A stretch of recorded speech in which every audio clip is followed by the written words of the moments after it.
ओम श्री परमात्मने नमः। तृतीय अध्याय श्लोक 16 से 18।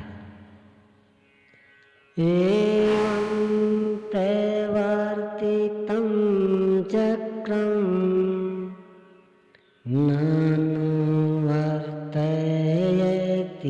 है।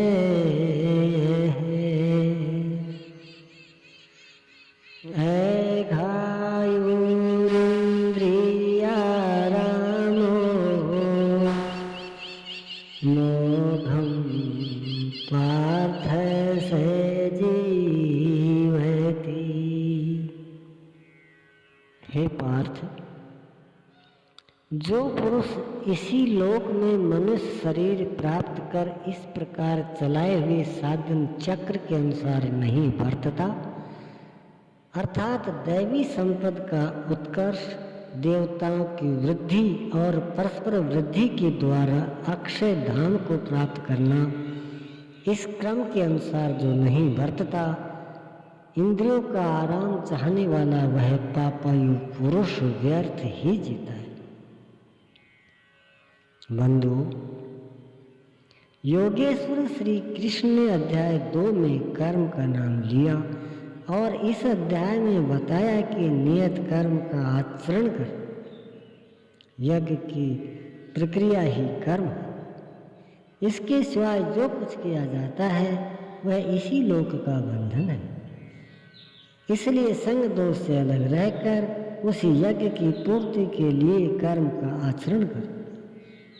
उन्होंने यज्ञ की विशेषताओं पर प्रकाश डाला और बताया कि यज्ञ की उत्पत्ति ब्रह्मा से, प्रजा अन्न को उद्देश्य बनाकर उस यज्ञ में प्रवृत्त होती है।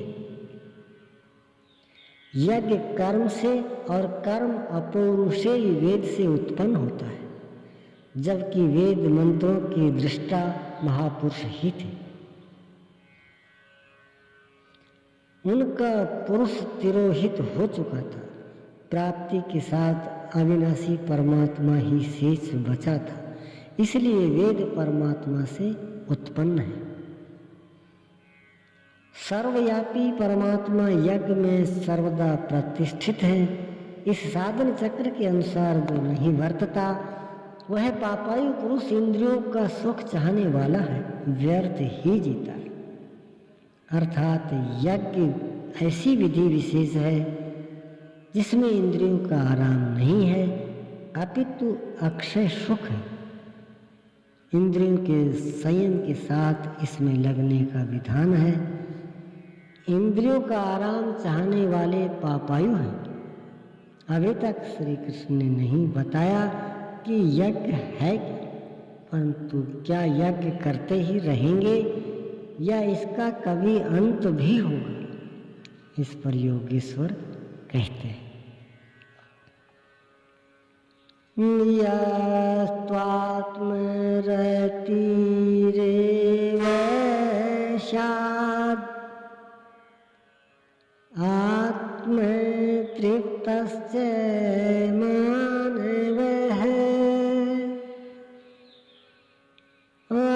आत्मन्येव च सन्तुष्टः तस्य कार्यं न विद्यते। परंतु जो मनुष्य आत्मा में ही रत, आत्म तृप्त और आत्मा में ही संतुष्ट है, उसके लिए कोई कर्तव्य नहीं रह जाता। यही तो लक्ष्य था। जब अव्यक्त सनातन अविनाशी आत्म तत्व प्राप्त हो गया तो आगे ढूंढे किसे।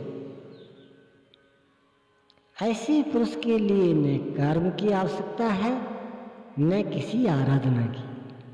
आत्मा और परमात्मा एक दूसरे के पर्याय हैं। इसी का पुनः चित्रण करते हैं। नैव तस्य कृते नार्थो नाकृते नेह कश्चन नेचास्य सर्वभूतेषु कश्चिदर्थव्ये त्वाश्रयः। इस संसार में उस पुरुष का कर्म किए जाने से कोई लाभ नहीं है और न छोड़ देने से कोई हानि है, जबकि पहले आवश्यक था। उसका संपूर्ण प्राणी में कोई सर्वथा संबंध नहीं रह जाता। आत्मा ही तो शाश्वत, सनातन, अव्यक्त, अपरिवर्तनशील और अक्षय है। जब उसी को पा लिया, उसी से संतुष्ट, उसी से तृप्त, उसी में ओत-प्रोत और स्थित है, आगे कोई सत्ता है ही नहीं, तो किसको खोजो? मिलेगा क्या? उस पुरुष के लिए कर्म छोड़ देने से कोई हानि भी नहीं है, क्योंकि विकार जिस पर अंकित होते हैं वह चित्त ही नहीं रहा। उसका संपूर्ण भूतों में बाह्य जगत और आंतरिक संकल्पों की परत में लेश मात्र भी अर्थ नहीं रहता। सबसे बड़ा अर्थ तो था परमात्मा। जब वही उपलब्ध है तो दूसरों से उसका क्या प्रयोजन होगा? ओम श्री सद्गुरुदेव भगवान की